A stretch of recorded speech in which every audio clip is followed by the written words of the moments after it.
Hello everyone, I welcome you all. I hope all of you doing well. तो ये third lecture में हम step in कर चुके हैं, ठीक है। और आज के लेक्चर में देखिए हम देखेंगे अकोमोडेशन इन बेल्जियम, ठीक है। आपकी जो एनसीईआरटी की टेक्स्ट बुक है वहाँ पे श्रीलंका का दिया है, लेकिन हमने डायरेक्टली जंप किया है अकोमोडेशन पे, क्योंकि ये थोड़ा समझने के लिए इजी जाएगा जिस तरह से मैं पढ़ा रहा हूँ, ठीक है। तो आप इजीली कनेक्ट कर पाओगे, इसके लिए हम डायरेक्ट यहाँ पे जंप करें, ठीक है। तो हमने अब तक देखा है पावर शेयरिंग क्या होता है और बेल्जियम में इतनी कंपोजिशन क्या होता है वो देखा है, ठीक है। अब सबसे पहले ये लेक्चर पढ़ने से पहले मैं आपको एक बार रिकॉल करवा के देना चाहता हूँ। क्या? तो बेटा कंट्री में एंड कैपिटल में इतनी कंपोजिशन क्या था, ये जरूरी है ये इस लेक्चर को पर्टिकुलर समझने के लिए, ठीक है। तो there were three communities in the Belgium, ठीक है। One was Dutch, French and the German, ठीक है। Dutch was 59% and was live in, कहाँ पे रहते थे बेटा? फ्लेमिश रीजन में रहते थे, ठीक है। फ्रेंच 40% एंड वैलोनिया रीजन में रहते थे, और ये जो जर्मन थे 1% है, ठीक है। ये कैपिटल में अगर जाओ तो डच आपको मिलेंगे 20% एंड फ्रेंच मिलेंगे 80%, ठीक है। तो यहाँ पे आपको ध्यान में रखना है कि अगर कंप्लीट कंट्री की, अगर एंटायर कंट्री की अगर बात की जा रही है तो मेजोरिटी में थे डच, एंड कैपिटल की अगर बात की जाए तो मेजोरिटी में थे फ्रेंच, ठीक है। तो ये बात आपको यहाँ पे ध्यान में रखना है। अपोजिट सिचुएशन है दोनों जगह, ठीक है। अब क्या होता था, जो फ्रेंच कम्युनिटी है ये रिच एंड पावरफुल थी। क्या थी? Rich and powerful. Rich and powerful होने की वजह से जो एजुकेशन से रिलेटेड या फिर जो भी इकोनॉमिक बेनिफिट थे वो फ्रेंच कम्युनिटी को सबसे पहले मिलते थे, और बेल्जियम को, सॉरी, डच को बहुत लेटर मिलते थे, यानी बहुत मच लेटर मिलते थे, ठीक है। तो इस वजह से डच जो कम्युनिटी थी वो नाराज हो रही थी। क्या हो रही थी? नाराज हो रही थी, ठीक है। उनमें एक रिसेंटमेंट की फीलिंग आ रही थी, यानी भैया संताप आ रहा था, भाई क्या किया जाए, ठीक है। और ये जो प्रॉब्लम है हमें ब्रसल्स में बहुत एक्यूट लेवल पे दिखती है, क्योंकि ब्रसेल्स में फ्रेंच कैपिटल मेजोरिटी में थे और डच माइनॉरिटी में थी, ठीक है। तो इस वजह से, ठीक है। तो ये बस थोड़ा सा कंपोजिशन इसको आपको ध्यान में रखना है। अभी अकोमोडेशन किस तरह से किया, अकोमोडेशन का यहाँ पे मतलब होगा बच्चों कि पावर शेयरिंग किस तरह से की गई है, ठीक है। अब देखो, जिस तरह से पावर शेयरिंग यहाँ पे की गई, क्या उससे कॉन्फ्लिक्ट हुआ या नहीं हुआ, ये इन दी एंड में हम देखेंगे। सबसे पहले देखते हैं कि पावर शेयरिंग किस तरह से की गई है, ठीक है। तो जब भी आप power sharing, accommodation of power in Belgium अगर देखोगे, ठीक है, तो आपको ध्यान में रखना है central government, state government, special government and the community government, बस इतना ही ध्यान में रखना है, बाकी कुछ नहीं। Central government, state government, special government and the community government. चलो फिर आगे बढ़ते हैं, ठीक है। देखो फिर ये भैया 1970 से लेके 1990 तक 4 टाइम्स क्या करते हैं अपना, ये करते हैं, क्या करते हैं, कॉन्स्टिट्यूशन को अमेंड करते हैं। अभी इस कॉन्स्टिट्यूशन को अमेंड करते हुए ये क्या करते हैं कि जो अपने रीजनल डिफरेंसेस है उसको क्या करते हैं, रिकॉग्नाइज करते हैं, कि रीजनल एंड कल्चरल डिफरेंसेस को रिकॉग्नाइज करते हैं, ठीक है। ने रीजनल और कल्चरल डिफरेंसेस को अगर रिकॉग्नाइज किया जा रहा है तो यहाँ पे कॉन्फ्लिक्ट नहीं होगा। ये इसे आपको सब कुछ समझ में आता है, क्योंकि जैसे मान लो डच, फ्रेंच, ठीक है, ये भैया अलग लैंग्वेज बोलते हैं, ये अलग लैंग्वेज बोलते हैं, इनका कल्चर अलग है, इनका कल्चर अलग है, समझ में आ रहा है। तो इसी वजह से इन्होंने क्या किया कि अपने कॉन्स्टिट्यूशन में 4 टाइम्स अमेंडमेंट की, ठीक है। जैसे मान लो डच ने फ्रेंच का कल्चर और जो भी न्यूमेरिकल माइनॉरिटी है उसको रिकॉग्नाइज किया, और फ्रेंच ने भी सेम वैसे ही किया। रीजनल एंड कल्चरल डिफरेंसेस को दोनों साइड से क्या किया गया, रिकॉग्नाइज किया गया, ठीक है। इसी वजह से यहाँ पे आपको पर्टिकुलरली बेल्जियम में कॉन्फ्लिक्ट देखने के लिए नहीं मिलेगा, ठीक है। ये बात यही से हमें अभी क्या हो गई, क्लियर हो गई कि बेल्जियम में कॉन्फ्लिक्ट नहीं होगा। क्यों नहीं होगा? क्योंकि regional and cultural differences both communities के द्वारा क्या किए गए थे, रिकॉग्नाइज किए गए थे, ठीक है। तो आपको क्या ध्यान में रखना है बेटा, central government, state government, special government and the community government, ठीक है। जैसे जैसे नेक्स्ट स्लाइड में जाएंगे वैसे वैसे आपको समझा दूंगा। चलो फिर देखो फिर, और ये बात है आपके ध्यान में, विजन ऑफ यूनिटी, ठीक है। यूनिटी क्यों बरकरार रहती है? क्योंकि पावर शेयरिंग की गई। अगर ये इंडिया है, इंडिया यूनाइट दिखता है आपको, क्यों दिखता है? क्योंकि इंडिया में भी पावर शेयरिंग बहुत अच्छे तरीके से की गई है, और ये जो पावर शेयरिंग की गई है हमारे कॉन्स्टिट्यूशन ने की है, ठीक है, इसी वजह से। एनीवे आगे बढ़ते हैं। देखो सेंट्रल गवर्नमेंट, ठीक है। अब देखो सेंट्रल गवर्नमेंट को क्या कहा जाता है, सेंट्रल गवर्नमेंट को कहा जाता है जनरल गवर्नमेंट। क्या कहा जाता है? General government. और ये एंटायर कंट्री के लिए होती है। क्या होती है? ये एंटायर कंट्री के लिए होती है, ठीक है। अब एंटायर कंट्री के लिए होती है तो हमने पढ़ा है कि बेल्जियम में कंट्री पे, कंट्री लेवल पे, कहाँ पे? कंट्री लेवल पे डच जो थे वो 59% थे, यानी मेजोरिटी में थे, क्या थे, मेजोरिटी में थे। और फ्रेंच जो थे वो 40% थे, यानी फ्रेंच माइनॉरिटी में थे, क्या थे, माइनॉरिटी में थे। और अभी पिछली स्लाइड में हमने पढ़ा कि जो लीडर्स थे उन्होंने रीजनल एंड कल्चरल डिफरेंसेस को क्या किया था, एक दूसरे के रिकॉग्नाइज किया। तो यहाँ पे भी वही होता है, यानी डच जो है मेजोरिटी में है, इस जो माइनॉरिटी में फ्रेंच फ्रेंच है, इसके रीजनल एंड कल्चरल डिफरेंसेस को क्या करती है, रिकॉग्नाइज करती है। क्या करती है, रिकॉग्नाइज करती है, मानती है कि हाँ इनका भी शेयर क्या होना चाहिए, इक्वल होना चाहिए, इनका भी शेयर क्या होना चाहिए, इक्वल होना चाहिए सेंट्रल गवर्नमेंट में। तभी हम कॉन्फ्लिक्ट होने से क्या, कॉन्फ्लिक्ट होने से बचा सकते हैं, ठीक है। तो इसीलिए यहाँ पे क्या किया जाता है, जो डच सेंट्रल गवर्नमेंट में डच एंड फ्रेंच मिनिस्टर्स जो है वो इक्वल रहते हैं नंबर में। जैसे मान लो कि सेंट्रल गवर्नमेंट में अगर 10 जगह है तो 5 रहेंगे डच कम्युनिटी के और 5 रहेंगे फ्रेंच कम्युनिटी के। समझ में आ रहा है? तो अब सोचो यहाँ पे कॉन्फ्लिक्ट होगा क्या, सेंट्रल गवर्नमेंट यानी एंटायर कंट्री पे नहीं होगा, क्योंकि डच ने क्या किया कि जो माइनॉरिटी है फ्रेंच उसको क्या किया, रिकॉग्नाइज किया। हाँ समझा कि हाँ हम बेहतर है, यूनिलैटरली डिसीजन लेने से बेहतर है कि हम आपको स्पेस क्या देते हैं, इक्वल रिप्रेजेंटेशन देते हैं सेंट्रल गवर्नमेंट में। तो इस वजह से क्या होगा, यूनिलैटरली डिसीजन नहीं लिया जाएगा, डेलिब्रेशन डिस्कशंस करके दोनों कम्युनिटी को समझ के या फिर दोनों कम्युनिटी का इंटरेस्ट ध्यान में रख के क्या लिया जाएगा, डिसीजन लिया जाएगा। तो यहाँ पे सेंट्रल गवर्नमेंट पे फिर भैया मान लो कॉन्फ्लिक्ट होने की पॉसिबिलिटी दिख रही है क्या, नहीं दिख रही है, ठीक है। इसके अलावा इन्होंने क्या किया, special laws require support from majority of each linguistic group, यानी कुछ स्पेशल लॉज अगर अगर बनाने हैं तो सभी को क्या लगेगा, सपोर्ट सपोर्ट लगेगा। कहाँ से सपोर्ट लगेगा, कि दोनों जो लिंग्विस्टिक ग्रुप है उनकी मेजोरिटी ने उस लॉ को क्या करना चाहिए, सपोर्ट करना चाहिए। ये भी यहाँ पे तय किया गया, ठीक है। The majority of each linguistic groups, यानी इसका सपोर्ट चाहिए, ठीक है। जैसे मेजोरिटी में आपको बात बताता हूँ, जैसे मान लो कि ये फ्रेंच जो है कितने परसेंट है, 40% है, इनकी मेजोरिटी क्या हो जाएगी, 21%, ठीक है। तो कोई भी अगर मान लो एक कोई स्पेशल लॉज वगैरह अगर पास करना है तो 21% फ्रेंच ने क्या करना चाहिए, सपोर्ट करना चाहिए। और यहाँ पे 59% है, 59% का 30 30 60 हो जाता है, ठीक है। तो यहाँ पे मान लो कि हम 29 पकड़ते हैं, तो 29% मिनिमम, हाँ 30 पकड़ लो या फिर 31 पकड़ लो, नहीं 29 ही पकड़ लेते ना, हाँ 29 पकड़ लो।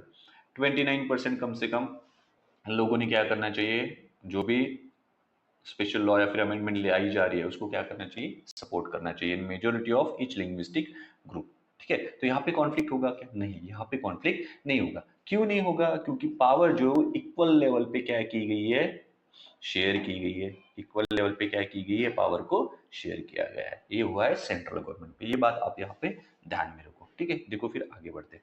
उसके बाद देखो स्टेबिलिटी आई है, स्टेबिलिटी थ्रू इक्वलिटी, एग्जैक्टली अगर इक्वलिटी रहती है तो स्टेबिलिटी आएगी, इक्वलिटी नहीं है तो स्टेबिलिटी आएगी क्या, नहीं आएगी। फॉर एग्जाम्पल मान लो अगर इंडिया में सभी राइट्स मेल को दिए जाते हैं और फीमेल्स को कुछ भी राइट्स नहीं दिए जाते, तो एक वक्त तक फीमेल क्या करेगी, बियर करेंगी, टॉलरेट करेंगी, उसके बाद वो क्या करेंगी बेटा, रेबेल करेंगी, ठीक है, उसके अगेंस्ट में वॉइस उठाना शुरू करेंगे। जैसे ही वॉइस उठाना शुरू करेंगे तो क्या होगा, कॉन्फ्लिक्ट होगा, कॉन्फ्लिक्ट की वजह से क्या होगा, फिर सोचो वायलेंस होगा, वायलेंस होगा तो क्या होगा, इंस्टेबिलिटी आएगी, इंस्टेबिलिटी आएगी तो क्या होगा, सिविल वॉर होगा, क्या होगा, सिविल वॉर होगा। ये आपको यहाँ पे समझने की जरूरत है, ठीक है। यानी यहाँ पे कहा गया है, देखो बहुत अच्छी तरीके से यहाँ पे बताया गया, it neutralises the threat of majoritarianism, ठीक है। और मैंने मेजोरिटेरियनिज्म आपको फर्स्ट लेक्चर में बताया था, फिर से एक बार रिकॉल कर देता हूँ, नो इश्यू, ठीक है।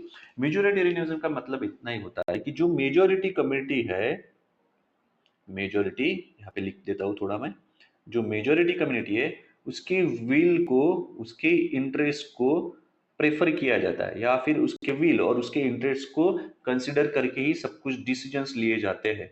यानी यहाँ पे जो माइनॉरिटी है क्या है, यहाँ पे जो माइनॉरिटी है उसको डिसरिगार्ड किया जाता है, उसके इंटरेस्ट को, या फिर उसको कंप्लीटली निग्लेक्ट किया जाता है, उसके इंटरेस्ट को, उसके प्रेफरेंस, जो भी प्रेफरेंस है उसको, यानी नहीं, क्या सोचा जाता है कि हम मेजोरिटी में हैं, हमारी पॉपुलेशन मेजोरिटी में नहीं, पर्टिकुलर कम्युनिटी मेजोरिटी में है, तो हम जैसा चाहेंगे वैसे ही होगा, बराबर ना, ठीक है। यानी हम कंट्री को हमारी मर्जी से चलाएंगे, और जो माइनॉरिटी है उसको वो मानना ही पड़ेगा, उसको हम कंसिडर नहीं करेंगे। इसी को कहा जाता है मेजोरिटेरियनिज्म। अगर मेजोरिटेरियनिज्म को अवॉइड अगर करना है तो यही पे हमें सोल्यूशन मिल रहा है कि पावर शेयरिंग कर लो, क्या कर लो, पावर शेयरिंग कर लो, अगर मेजोरिटेरियनिज्म को क्या करना है आपको अवॉइड करना है तो। आई होप आपको यहाँ तक समझ में आया होगा। ठीक है, तो सेंट्रल गवर्नमेंट पे क्या होता है कि डच जो है वो फ्रेंच की जो रीजनल एंड मान लो कल्चरल डिफरेंसेस है उसको रिकॉग्नाइज करती है और फ्रेंच के साथ इक्वल पावर शेयरिंग करती है। यानी क्या रहते हैं सेंट्रल गवर्नमेंट में इक्वल मिनिस्टर्स रहते हैं, जैसे 10 जगह है तो 5 रहेंगे फ्रेंच के और 5 रहेंगे डच के। ठीक है, आई होप आपको समझ में आगे बढ़ते हैं। इसके बाद देखो devolution of power, power sharing है तो डिवोल्यूशन ही रहेगा, डिसेंट्रलाइजेशन। समझ में आ रहा है? ठीक है, इस तरह से यहाँ पे इन्होंने क्या बनाया है, स्टेट गवर्नमेंट बनाया है। क्या बनाया है? स्टेट गवर्नमेंट बनाया है। ठीक है, मैंने आपको कहा था ऐसे ध्यान में रखो, सेंट्रल गवर्नमेंट स्टेट गवर्नमेंट। ठीक है, स्टेट गवर्नमेंट बनाया है। ठीक है, यानी क्या किया गया है, कुछ power central government power transfer to state government. Devolution यानी वही से होता है, कुछ सेंट्रल गवर्नमेंट की पावर्स रहती है वो स्टेट गवर्नमेंट को दी जाती है बाय द कॉन्स्टिट्यूशन। ठीक है, ये दी जाती है। ठीक है, यानी यहाँ पे बताया कि state represent two distinct region, यानी ये यहाँ पे वैलोनिया वाला रीजन स्टेट बताता है, दूसरा सॉरी ये वैलोनिया वाला रीजन स्टेट बताता है और दूसरा फ्लेमिश रीजन। ठीक है, यानी ये दो स्टेट्स है जैसे मान लो। ठीक है, और यहाँ पे क्या किया जाता है, स्टेट्स को अपने ये रीजन है, ये जो रीजन दिख रहा है आपको ये वाले रीजन, ठीक है, इस रीजन में ऑटोनॉमी प्रदान की जाती है, ऑटोनॉमी दी जाती है कि हाँ आपको जिस तरह से गवर्न करना है ये रीजन ये आप गवर्न कर सकते हो, ऐसी ऑटोनॉमी दी जाती है। लेकिन ये जो स्टेट है ये क्या नहीं रहते, not subordinate to the central government, central government को सबॉर्डिनेट नहीं रहते। अब सबॉर्डिनेट नहीं रहने का मतलब यही होता है कि जो अपनी स्टेट गवर्नमेंट को डे टू डे एडमिनिस्ट्रेशन जो करना है उसके लिए हर दम सेंट्रल गवर्नमेंट से परमिशन लेने की जरूरत नहीं है। नहीं तो भैया चाय पिए क्या, खाना खाए क्या, जाए के ये गाड़ी लेके, ठीक है, ऐसी परमिशन लेने की जरूरत नहीं है। ठीक है, इसलिए इनको ऑटोनॉमी दी गई है। ठीक है, तो यहाँ पे क्या हो रहा है, यहाँ पे भी पावर शेयरिंग की जा रही है, यानी सेंट्रल गवर्नमेंट क्या कर रहा है, सेंट्रल गवर्नमेंट अपनी पावर क्या कर रहा है, शेयर कर रहा है स्टेट गवर्नमेंट के साथ में, ऑटोनॉमी दी गई है। ठीक है, कि हाँ आप अपने स्पीयर में इस सेक्शन में क्या करते हैं, इस स्पीयर में क्या कर सकते हो, आप अपने रीजन में इस स्पीयर में क्या कर सकते हो, इंडिपेंडेंटली डिसीजन ले सकते हो। इसलिए कहा गया है state governments are not subordinate to the central government. यहाँ पे देखो जैसे कि यहाँ ने दिया है कि भैया रीजनल एम्पावरमेंट कर दी गई।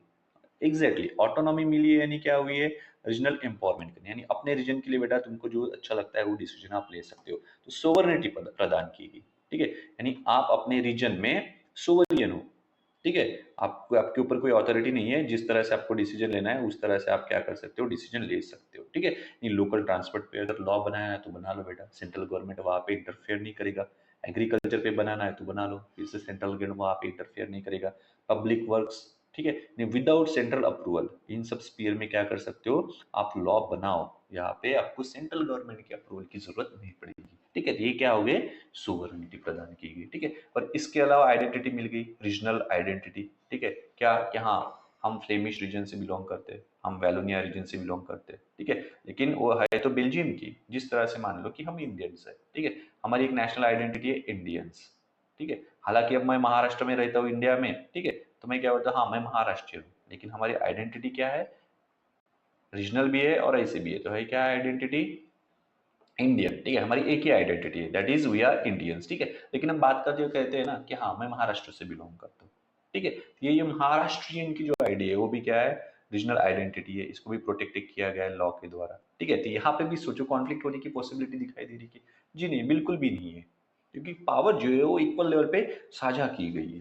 ठीक है, आई होप आपको यहाँ तक समझ में आया। उसके बाद देखो द ब्रसेल्स मॉडल। ठीक है, अभी ब्रसेल्स मॉडल इंपॉर्टेंट क्यों है सोच लो। ठीक है, यहाँ पे आपको समझने की जरूरत है। ठीक है, फिर से एक बार हम वो इतनी कंपोजिशन रिकॉल करते हैं। ठीक है, देखो ये बार बार आप मैं जिस तरह से कह रहा हूँ ना उसी तरह से चलो बे, तभी समझ पाओगे। Country and capital.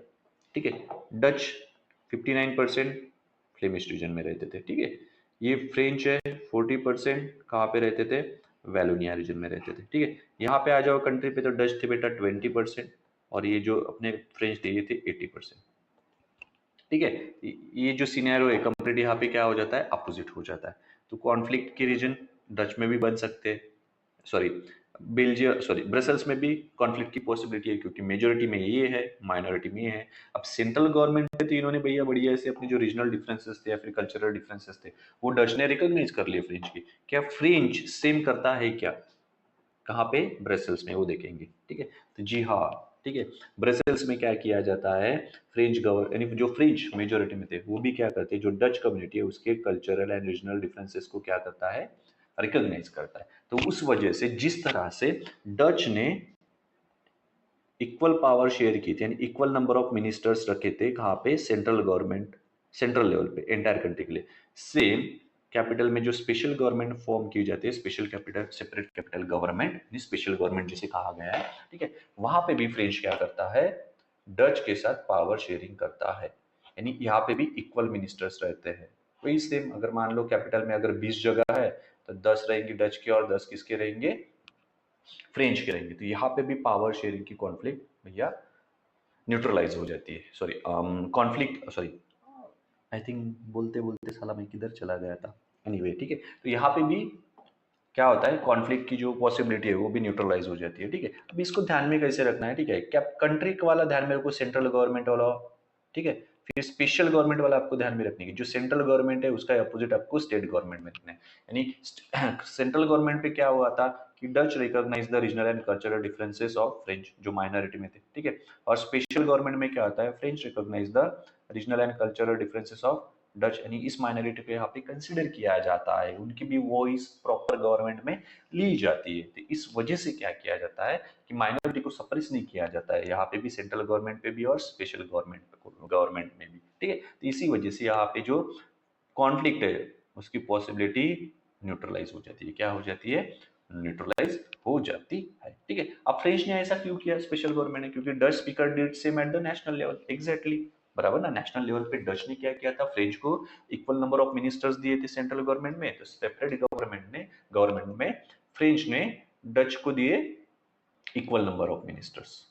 हाँ, आप भी सेम मिनिस्टर्स आपके भेजो कम्युनिटी से, हम भी सेम नंबर ऑफ मिनिस्टर अपनी कम्युनिटी से भेजेंगे। ठीक है, तो यहाँ पे कॉन्फ्लिक्ट का कोई भैया पॉइंट ही नहीं आ रहा। ठीक है, उसके बाद देखो द एक्ट्स ऑफ रेसिप्रोसिटी। ठीक है, ये बढ़िया सा डाला है मैंने, थोड़ा देखो, unity is build on mutual sacrifice. Exactly, अगर आपको यूनिटी में रहना है तो आपको म्यूचुअल सैक्रिफाइस देनी पड़ेंगी, थोड़ा बहुत भैया समझौता करना पड़ेगा। अगर आप अड़ेल हो तो भैया यूनिटी नहीं रह सकती, बराबर ना। ठीक है, अक्सर हम क्रिकेट की टीम देखते हैं बच्चों कि वहां पे यूनिटी दिखती है, क्यों दिखती है कि भैया नई मैच हो रही थिंकिंग, कुछ ना कुछ मैच नहीं हो रहा था, हमें म्यूचुअल सेक्रीफाइस थोड़ा बहुत करना पड़ता है, तभी वो क्या है, क्रिकेट में यूनिटी दिखती है, यानी अपने जो इंटरेस्ट है थोड़े बहुत साइड में भी रखने पड़ते हैं, अपने जो इंटरेस्ट है उनको थोड़ा सा सेक्रीफाइस भी करना पड़ता है। ठीक है, trust is establish not when one side भी, एग्जैक्टली, ठीक है, but when both sides agree to share space equally even where they are the majority, यानी जो मेजोरिटी है वो भी अगर माइनॉरिटी को कंसिडर करती है। ठीक है, तो हम मेजोरिटी में भैया हम ही चलेंगे, श्रीलंका में आपको समझ में आएगा, हम मेजोरिटी में भैया हम अपनी मर्जी से चलेंगे। ठीक है, तो इस वजह से क्या होगा, कॉन्फ्लिक्ट होगा, इस वजह से कॉन्फ्लिक्ट होगा। ठीक है, तो कॉन्फ्लिक्ट कब नहीं होगा, जब बेटा आप क्या करोगे कि आप मेजोरिटी में हो लेकिन माइनॉरिटी की जो व्हील है, प्रेफरेंसेस है, उनको भी क्या कर रहे हो, कंसिडर कर रहे हो, उनकी उनकी जो वॉइसेस है उनको सुन रहे हो आप कि हाँ ये होना चाहिए। फॉर एग्जाम्पल इंडिया में ले लो ना, कितनी रिलीजियस कम्युनिटीज है, बराबर ना, इंडिया में कितनी ज्यादा डाइवर्सिटी है, फिर भी हम हारमोनी में एग्जिस्ट कर पा रहे हैं, पीसफुली रह पा रहे हैं। क्यों रह पा रहे हैं, क्योंकि हमारे यहाँ पे क्या की गई, इक्वलिटी है। क्या है हमारे यहाँ पे, इक्वलिटी। इक्वलिटी यानी भैया हर रिलीजन को क्या है, अपने अपने पावर्स कॉन्स्टिट्यूशन के द्वारा दिए गए हैं, किसी पर्टिकुलर कम्युनिटी को दिए गए हैं क्या, नहीं दिए गए, सभी को है वो पावर्स। इस वजह से क्या किया है, हमने भी थोड़ा सेक्रीफाइस किया है, जो अदर्स कम्युनिटी है उन्होंने भी क्या किया है, सेक्रीफाइस किया है, इसी वजह से हमें क्या मिल रही है, यूनिटी मिल रही है, यानी सबने क्या किया है, थोड़ा बहुत म्यूचुअल सेक्रीफाइस किया है। और यही म्यूचुअल सेक्रीफाइस अभी हमने जो देखा ना यहाँ पे, स्पेशल गवर्नमेंट में, स्टेट गवर्नमेंट में, और देखो म्यूचुअल सेक्रीफाइस की अगर बात करें तो यहाँ पे क्या क्या म्यूचुअल सेक्रीफाइस हुए है मैं आपको बताता हूँ। देखो सेंट्रल गवर्नमेंट पे डच कम्युनिटी ने क्या किया, सेक्रीफाइस किया। स्टेट गवर्नमेंट में सेंट्रल गवर्नमेंट ने क्या किया, सेक्रीफाइस किया अपनी पावर। यहाँ पे स्टेट गवर्नमेंट को देखो, डच कम्युनिटी ने कुछ पावर फ्रेंच के साथ क्या की, शेयर की, तो यहाँ पे भी सेक्रीफाइस हुआ है म्यूचुअल, यानी डच ने यहाँ पे किया है तो यहाँ पे सेंट्रल गवर्नमेंट ने किया है। और कैपिटल गवर्नमेंट जो सेपरेट गवर्नमेंट थी ब्रसल्स में, वहां पे फ्रेंच ने सेक्रीफाइस किया है, म्यूचुअल सेक्रीफाइस। ठीक है, तो म्यूचुअल सेक्रीफाइस सबने किया है यहाँ पे, इसीलिए यहाँ पे आपको क्या देखने के लिए नहीं मिल रहा है, यहाँ पे आपको जो कॉन्फ्लिक्ट हो सकता था वो पूरा का पूरा प्रिवेंट कर दिया गया है। ये एक अच्छी सोच के जरिए अच्छा सा उन्होंने इनिशिएटिव्स लिया और वो इनिशिएटिव्स के द्वारा क्या किया उन्होंने, कॉन्फ्लिक्ट होने से बचा लिया, यानी कंट्री का पार्टीशन होने से बचा लिया और यूनिटी क्या कर ली, मेंटेन कर ली। यानी ये जो बेल्जियम दिख रहा है इंटीग्रेटेड बेल्जियम, क्या है, इंटीग्रेटेड बेल्जियम है। एनीवे आगे बढ़ते हैं। उसके बाद देखो द थर्ड ईयर गवर्नमेंट है वो कम्युनिटी गवर्नमेंट। अब कम्युनिटी गवर्नमेंट देखो बेसिकली बेल्जियम में डच स्पीकिंग है, फ्रेंच स्पीकिंग है और जर्मन स्पीकिंग है, ठीक है। अब कम्युनिटी के लिए भी काम करना पड़ेगा तो उन्होंने और एक थर्ड ईयर गवर्नमेंट बना ली, कम्युनिटी गवर्नमेंट, ठीक है। अब देखो ये जो कम्युनिटी गवर्नमेंट जो रहेगी वो लैंग्वेज बेस्ड रहेगी। कैसी रहेगी, लैंग्वेज बेस्ड। देखो elected by people belonging to one language community. ये जो कम्युनिटी गवर्नमेंट है किसके द्वारा इलेक्ट की जाएगी, जो वन लैंग्वेज कम्युनिटी है उसके द्वारा क्या की जाएगी, इलेक्ट की जाएगी, ठीक है। जैसे डच, फ्रेंच एंड जर्मन, ठीक है। इसके बाद कल्चरल पावर, ठीक है। इनको क्या इलेक्ट तो कर लिया गया लेकिन किसके लिए, थी कल्चरल पावर इनको दे दी गई। जैसे मान लो कि आप एजुकेशनल के बारे में, कल्चर के बारे में, लिंग्विस्टिक मैटर्स के बारे में उस पर्टिकुलर ग्रुप्स के इसमें क्या कर सकते हो आप, फॉर दिस स्पेसिफिक ग्रुप्स के लिए डिसीजंस ले सकते हो। Elected by people belonging to one language community, ठीक है। जो पर्टिकुलर कम्युनिटी से आप बिलोंग करते हो वहां से वो क्या करेंगी, गवर्नमेंट एस्टेब्लिश होगी और वहां पे वो क्या करेंगे, अपने अपने स्पीयर में education, culture and linguistic matters में क्या करेंगे, अपने अपने लिए काम करेंगी, ठीक है, ठीक है। और ये यहाँ पे ध्यान में रखना है कि नॉन टेरिटोरियल, ठीक है। ये मैटर नहीं करता है कि आप कंट्री में कहाँ पे रह रहे हो, ठीक है। आप कंट्री में कहीं पे भी रहो, ये जो कम्युनिटी गवर्नमेंट है वो क्या करेगी, अपना सभी क्या करेंगी, अपना सभी क्या करेगी, जो आपके कल्चरल राइट्स है, ठीक है, वो सभी क्या करेगी, मैनेज करेगी, क्या करेगी, मैनेज करेगी, ठीक है। ये third year government. I hope आपको यहाँ तक समझ में आया होगा, ठीक है। देखो फिर 3 लेवल्स ऑफ गवर्नमेंट अकोमोडेशन किस तरह से किया गया है, central government, state government and community government. और कैपिटल में क्या थी, स्पेशल गवर्नमेंट थी ब्रसल्स में, ठीक है। सेंट्रल गवर्नमेंट एंटायर नेशन के लिए होती है, इसे जनरल गवर्नमेंट भी कहा जाता है। क्या कहा जाता है, जनरल गवर्नमेंट भी कहा जाता है। यहाँ पे इक्वल मिनिस्टर्स थे, डच के भी और फ्रेंच के भी, ठीक है। तो स्टेट गवर्नमेंट में रीजन्स थे, जैसे फ्लांडर्स, फ्लेमिश रीजन एंड वैलोनिया, ठीक है।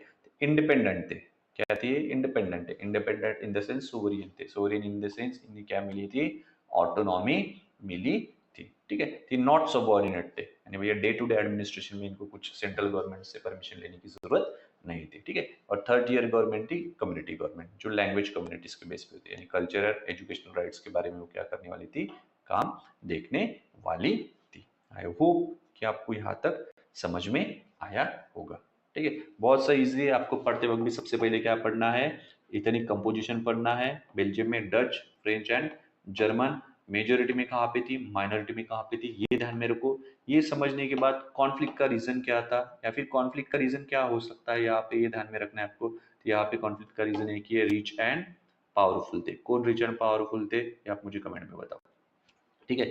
फिर इसके बाद इन्होंने पावर शेयरिंग किस तरह से की, तो आपको ध्यान में रखना है central government, state government, special government and community government, ठीक है। इसमें भी आप एक वर्ड यहाँ पे ध्यान में रख सकते हो, म्यूचुअल सैक्रिफाइस। क्या, म्यूचुअल सैक्रिफाइस। सोचो फिर म्यूचुअल सैक्रिफाइस सेंट्रल लेवल पे किसने किया, स्टेट गवर्नमेंट लेवल पे किसने किया, स्पेशल गवर्नमेंट में किसने किया, और कम्युनिटी गवर्नमेंट का तो कोई इतना इशू है ही नहीं। आई होप कि आपको ये जो अकोमोडेशन है आपको समझ में आया होगा, ठीक है। अब नेक्स्ट लेक्चर में हम देखेंगे श्रीलंका का इथनिक कंपोजिशन। क्या देखेंगे बेटा, हम नेक्स्ट लेक्चर में श्रीलंका का इथनिक कंपोजिशन, श्रीलंका में किस तरह से पावर शेयरिंग की गई है, क्या वहां पे भी कॉन्फ्लिक्ट होने से बचा जाता है या फिर वहां पे कॉन्फ्लिक्ट होता है, ये देखेंगे। उसके बाद देखेंगे फॉर्म्स ऑफ पावर शेयरिंग और लास्ट में देखेंगे कि why power sharing is desirable, ठीक है। अभी ठीक है, नोट्स वगैरह भी मैं प्रोवाइड कर रहा हूँ तो भी आप देख सकते हैं, ठीक है। मैं अभी यूट्यूब पे नया फीचर आया है तो देखूंगा उस पर अगर लिंक हो जाता है तो आप डायरेक्टली नोट्स भी क्या कर पाओगे, डाउनलोड कर पाओगे। एनीवे कुछ रहा तो आप मुझे कमेंट सेक्शन में बताएं या फिर मेरा इंस्टाग्राम का लिंक दिया है डिस्क्रिप्शन में, वहाँ पे भी आप क्या कर सकते हैं, मेरे से कांटेक्ट कर सकते हो। बहुत जेन्युइन जो क्वेरीज रहेंगी उनको मैं जरूर आंसर करूंगा। चलो फिर, see you soon, have a good time.